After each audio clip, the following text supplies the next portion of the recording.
mucho de esto porque yo sé que muchas casas se utilizan para diferentes fines, pero la extorsión casi no se ve. Si una persona dice que vas a trabajar en home office y nada más va a estar en la computadora, vean con qué empresa, con qué plataforma y qué es lo que está haciendo. Porque si se convierte en un lugar para cometer extorsión, entran dentro de la Ley Nacional de Extinción de Dominio. Si está teniendo varios vehículos, ¿de dónde los sacó? O sea, ¿qué está haciendo con ellos? Porque no sé si les ha tocado a ustedes que le dicen, quiero rentar una casa, pero que no se vea hacia adentro, que tenga un portón totalmente cerrado. Y que esté en la avenida. Y que esté en una avenida principal. Sí, te la piden así, tal cual, ¿no? Entonces ya dices, a ver, espérame, como para qué la quieres, ¿no? Y ahí es en donde tú puedes cometer ese detalle. Y por ejemplo, en el caso en el que la gente tiene la precaución de que están dando de alta en el SAT como arrendadores de bienes inmuebles, en departamentos, locales comerciales, y tengo o tiene su contrato bien específico, aunque uno no se da cuenta y se cometen esos delitos, ¿qué pasa? Muy buena pregunta y acá la contesto porque ahorita estoy diciendo el problema para que después veamos la solución. Porque yo no vengo nada más a sensibilizarlos, ni a decirles que la ley es cruda y cruel. Sí lo es, pero ¿cómo es que nosotros tenemos que proteger a nuestro asesorado, a nuestro inversionista, a nuestro propietario como verdaderos asesores? Y es a donde voy. Pero después no la pregunta, vamos para allá. Ok, bueno, ya dijimos, ¿no? Delitos cometidos por servidores públicos, encubrimiento, actos de corrupción, recursos de procedencia ilícita, la extorsión. Muy bien, en la Ley Nacional de Extinción de Dominio, en el artículo 2 de la misma ley federal, contra la delincuencia organizada, dice, cuando 3 o más personas, escuchen bien, esta palabra es clave, cuando 3 o más personas se organicen de hecho para realizar en forma permanente o reiterada conductas que por sí o unidas a otras tienen como fin el resultado de cometer alguno o algunos delitos siguientes, será sancionado por este solo hecho como miembros de delincuentes organizados. Oye, fíjate que voy a abrir una empresa, te invito a ti, tú vas a ser el administrador, o yo quiero que tú aparezcas ahí, y ya son más de 3, ¿qué pasa? En un acta constitutiva, y si ellos cometen esos delitos de evasión fiscal, ¿qué se considera eso? Aquí dice la ley. Una organización. Es una organización, y al cometer el delito, crimen organizado, entonces es en donde hablen con su contador. Y si van a abrir una empresa, que de preferencia puede ser 2. No, en la empresa van 3, los 2 socios y como hay un comisario que es el encargado de vigilar. Pero ya entra como comisario, ¿no? Pero No como socio. como está ahí metido, muchas veces, pues sí, a mí me han invitado de comisario. O sea, que pero no sabes cómo se maneja, pero por el hecho de ser comisario ya está involucrado, ya están los 3 ahí. Sí, aparte el contador, el abogado, sí es que están en esa operación. Pero esos 3 ya están ahí en el acta. ¿Y el administrador también? Ah, sí, lo nombran y ya iba también para allá. Desde que aparece en tu acta ya más de 2 ya. De preferencia que los que inicien sean dos inversionistas y ya después dentro del acta constitutiva, si los quieren poner como administradores y comisarios, tienen que tener bien esa administración, porque de lo contrario aquí dice la ley que es crimen organizado, o sea, delincuencia organizada. Y eso es lo que tenemos que tratar de evadir nosotros, porque ya no es el desconocimiento, sino que en el mismo hecho antijurídico que suceda, pues nosotros estamos ahí involucrados, ¿no? Entonces, el artículo 3 dice que la extinción de dominio es la pérdida de los derechos que tenga. No habla de las casas, de los derechos. Entonces, habla de activos también, cuentas de banco, habla de empresas, habla de derechos en general que tenga una persona en relación con bienes en general, no dice bienes inmuebles, bienes, a que se refiere la presente ley. Declara que por sentencia de la autoridad judicial, sin contraprestación ni compensación alguna para su propietario o para quien se ostente o comporte como tal, ni para quien por cualquier circunstancia, o sea, detente los citados bienes. O sea, que entra todo en la misma olla, entran bien, al decir bienes, es la empresa, son los activos, son las cuentas, son las casas, son los carros, bueno, creo que hasta todo. No se necesita la sentencia. Artículo 14. No se requiere la sentencia.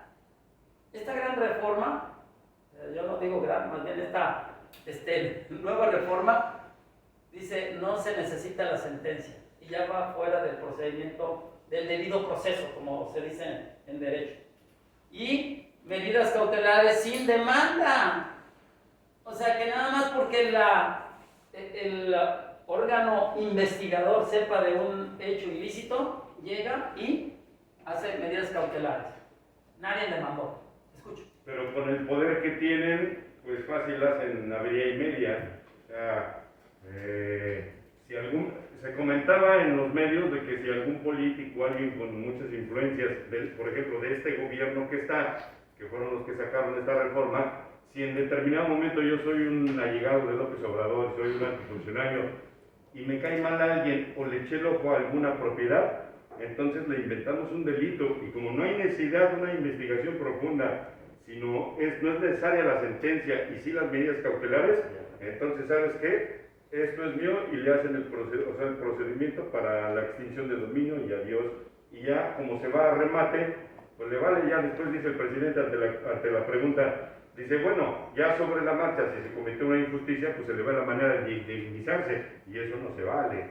O sea, ¿cómo es eso, no? No digo que no.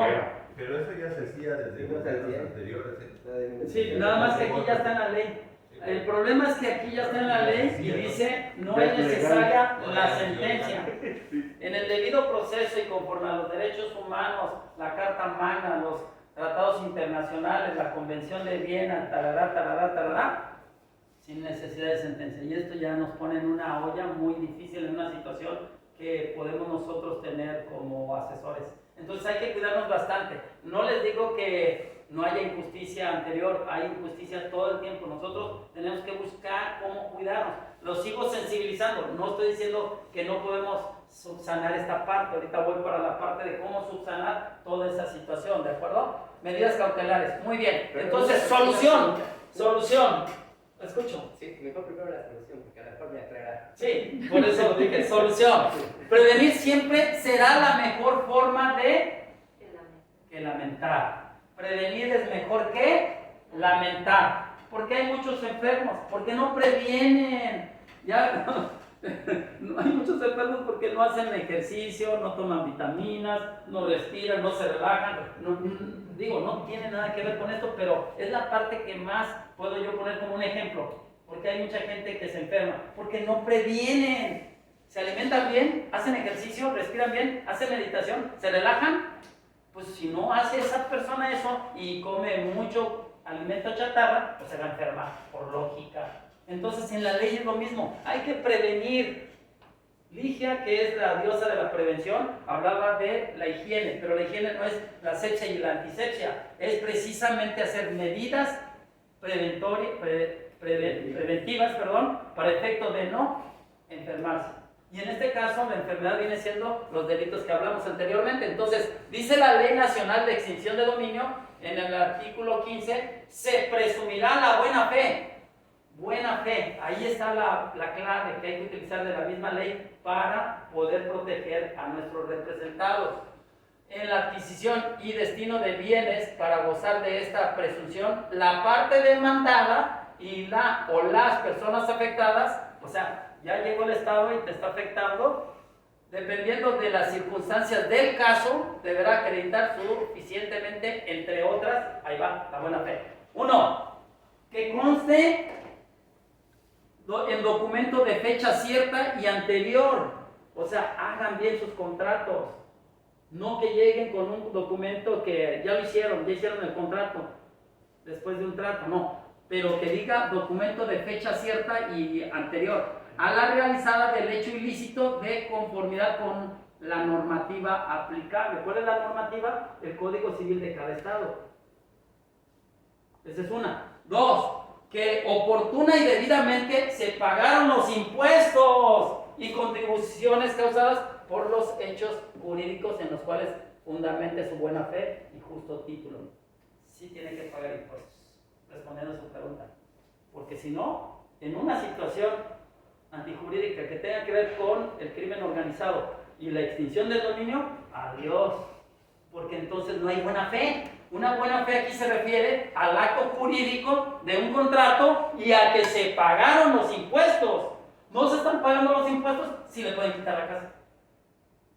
¿Cómo va a decir que hubo buena fe si no hay un contrato y no se están pagando los impuestos?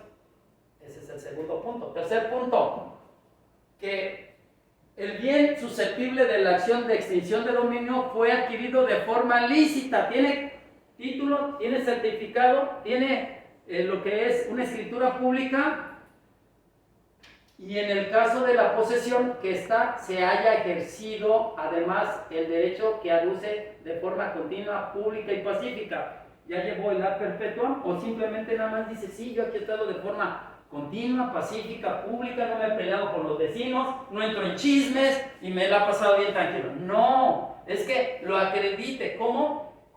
A través de un abogado que vaya y haga la prescripción positiva. O sea, lleve a cabo un juicio de ad perpetuum primero y luego la prescripción positiva para efecto de que se establezca la buena fe. Porque si nada más se metió así y no lo hace sabedor, no hace al Poder Judicial sabedor de que está de forma pacífica, continua y pública por medio de un documento que se llama prescripción positiva o que lleve un ad perpetuum, entonces ya está cometiendo el tercer error, que es no prevenir. ¿Vamos bien? Y a través de la inscripción de ese título en el registro público, especialmente en el estado de Quintana Roo, todos los actos jurídicos que se inscriben hacen prueba plena de ese acto jurídico, ya sea una renta, ya sea una compra, ya sea una transacción. El registro público de la propiedad del comercio, pues ahí es un acto administrativo que hace que hace fe plena, de buena fe, de que se hizo ese acto jurídico. ¿Estamos de acuerdo? De la propiedad correspondiente, siempre que ello proceda conforme a derecho y en otros casos conforme a las reglas de prueba. Cuarto, la autenticidad del contrato con el que pretende demostrar su justo título con los medios de prueba idóneos, pertinentes y suficientes para arribar a una convicción plena de ese acto jurídico, como aquí lo dice, de escritura o certificado, ¿no? O sea, el documento que dije hace rato. Quinto, estoy diciendo la solución, ¿eh? Ustedes, si quieren, esto se los voy a pasar en PDF, quien me mande un WhatsApp. ¿De acuerdo? El impedimento real que tuvo para conocer que el bien afectado a la acción de extinción de dominio fue utilizado como instrumento, objeto, producto del hecho ilícito, o bien para ocultar, mezclar bienes, productos de ese hecho ilícito. O sea, que tus clientes no supieron nada. Estaban de vacaciones y tienes fotografías de ellos en Perú, en Hawái, en Holbox, pero no estuvieron ahí, no estuvieron en Cancún. Y ahí están con la foto de Holbox o están con la foto de Monterrey y está toda la familia. Entonces, es una prueba de buena fe que ellos no pudieron ser delatores, ellos no se dieron cuenta. Y que en un momento dado llegó la policía y empezó con la situación de extinción de dominio. Entonces, parte de nuestras pruebas, independientemente de todos esos documentos, este quinto es el impedimento real que tuvo para conocer de ese hecho ilícito. Pero pruebas, videos, fotografías, screenshots, en donde él está ahí posando, estoy en tal lugar, estoy en tal lugar. Boletos de pasajes, peajes, avión. Sí, todo eso. Entonces tú como asesor inmobiliario, yo te invito a que todo eso lo vayas recolectando en tu carpetita. El hecho de Nunca contratar sabemos. a un administrador de eso te exime también de eso. Por ejemplo, de ¿Cómo ese- te exime? No, estás dentro de la olla. Administradores, Abogados, contadores, pero- asesores inmobiliarios, Supone todo el que mundo. El administrador es el que, por ejemplo, tiene que hacer las visitas operativas para ver y conocer. Tal vez algún decía, si yo soy un inversionista y no tengo que estar yendo a ir a abrirle, pero contrato a alguien y si no me rinde las cuentas correctas, o sea, también yo estoy en el negocio. Aunque casi no estés, eres el mero bueno y eres el director de la orquesta. No te puedes permitir no saber lo que es. Hay una pregunta allá al fondo, por favor. El Sí. único que se salva es el mercadólogo. ¿Perdón? En el círculo del poder, el único que se salva es el mercadólogo. Hay otra ley para los mercadólogos que es la ley de datos personales en posesión de particulares. Y esa es otra historia. Ellos, en cierta manera, están un poco deslindados porque ellos nada más hacen su promoción, publicidad y relaciones públicas, ya sea como community manager o social media, o que lo haga como tradicionalmente se hacía. Pero sí, en cierta manera está como deslindado. Entonces, ¿cómo se están presentando? Como asesores inmobiliarios, como administradores, como mercadólogos, porque también ahí está la clave. Un aplauso al caballero, por favor. Es que de verdad, ahí podría ser parte también, ¿no? Buena fe. El sexto, en caso de haberse enterado de la utilización ilícita de ese bien de su propiedad, haber impedido o haber dado aviso oportuno a la autoridad competente. O sea, ser delator. Tú ya supiste, estuviste en Cancún, se hizo ese acto ilícito, tienes que reportarlo. Tienes que ser el delator, tienes que avisarle a la autoridad, porque si ya te diste cuenta y no haces eso, pues si no te cortan la cabeza, te cortan los pies. Pues le va a salir la misma delatando. Sí. También. Se llevan a la familia de paso. Se entenderá por aviso oportuno, por eso aquí hay una aclaración. Se entenderá por aviso oportuno el momento en el cual la parte demandada o la persona afectada hace del conocimiento a la autoridad competente por cualquier medio que deje constancia, cualquier medio, puede ser hasta en secreto, ¿no? Que deje constancia de la comisión de conductas posiblemente constitutivas de delito, materia de la extinción de dominio. O sea, lo puedes hacer, pero por debajo de la mesa, para que tampoco quede ahí y nada más pides el número de ese reporte, porque llega al C5, ¿sí? Y debe ser muy, muy discreto, ¿no? Creo que ahí les dan hasta Una clave.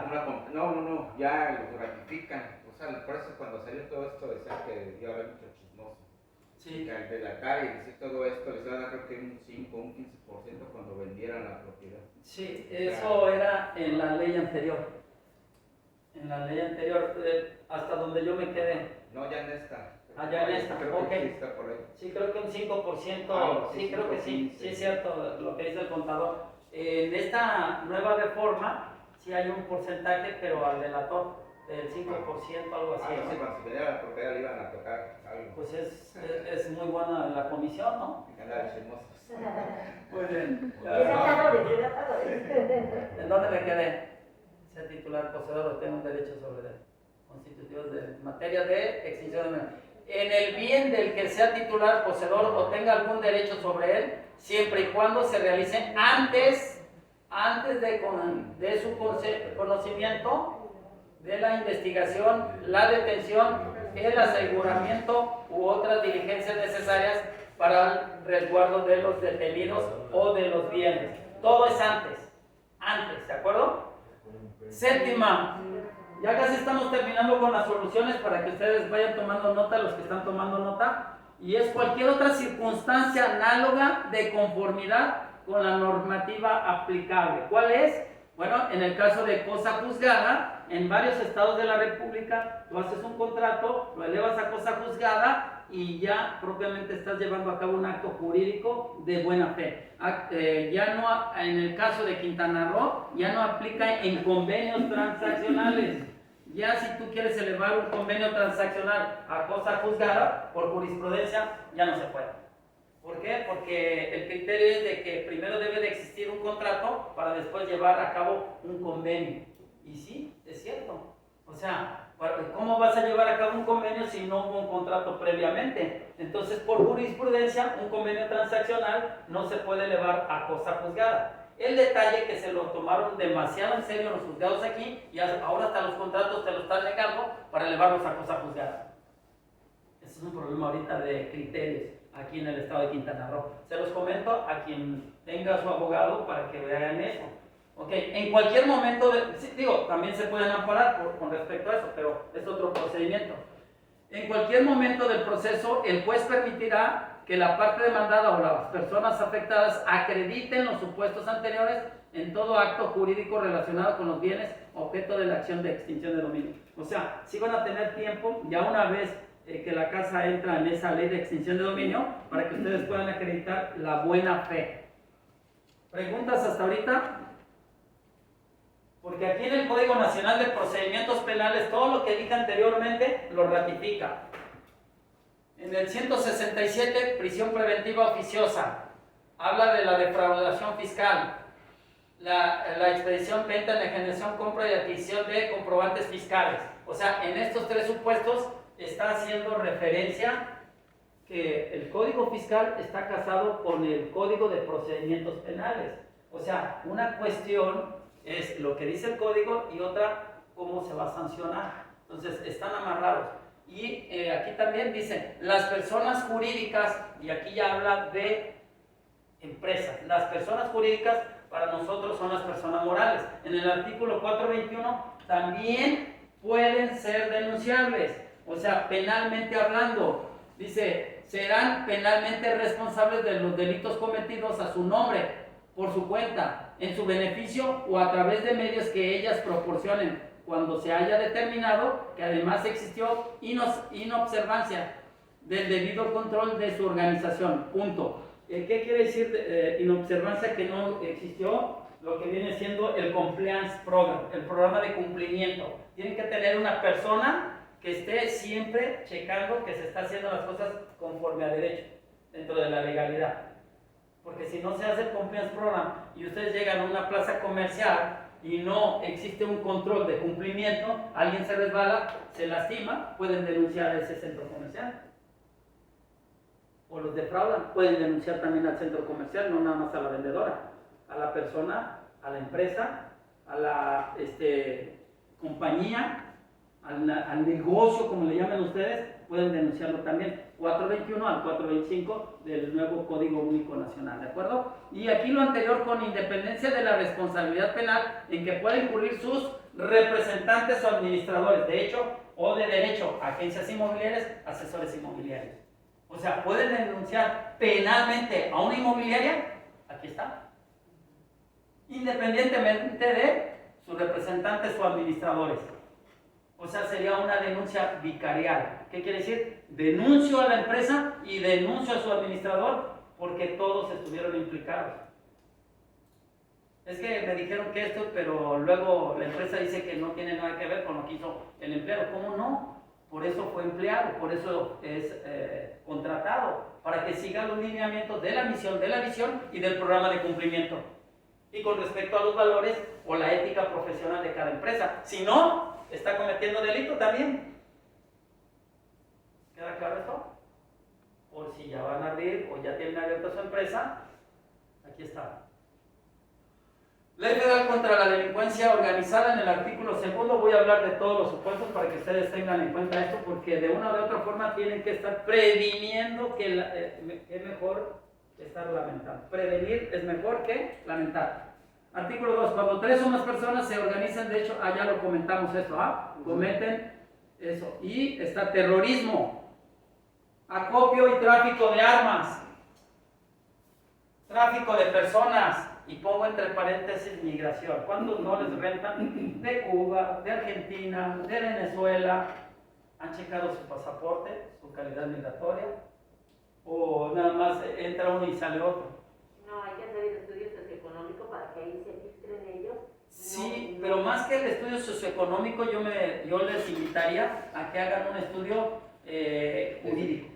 O sea, porque te puede llegar alguien de la Ciudad de México y tenga antecedentes penales. O sea, no hablo más de los de la CDMX. El estatus legal. Sí, el estatus legal, porque a lo mejor allá no pagaba las rentas y viene acá y no quiere pagar tu renta, no sé. Es un ejemplo, ¿no? Entonces no nada más es que, porque todo puede ser amañado, puede ser hasta maquillado. Entonces si te metes a plataformas como Data Jurídica, Búho Legal, si quieren anótenlo, pueden darse un poco más cuenta de qué tipo de persona es. Como dicen aquí en Cancún, qué tipo de bicho es. Data Jurídica o Búho Legal. Hablando de esto, ayer precisamente con unos unas personas de una inmobiliaria y me invitaron para que dieran mi opinión. Pero ellos iban a rentar una casa, pero ellos al estar antes del estudio económico le pidieron varios documentos, entre ellos su identificación, su estado de cuenta y su comparte de domicilio. Ellos son de Guadalajara, pero todo eso estaba modificado, todos los documentos. Todos. Ellos los veían y lo estaban modificando todos.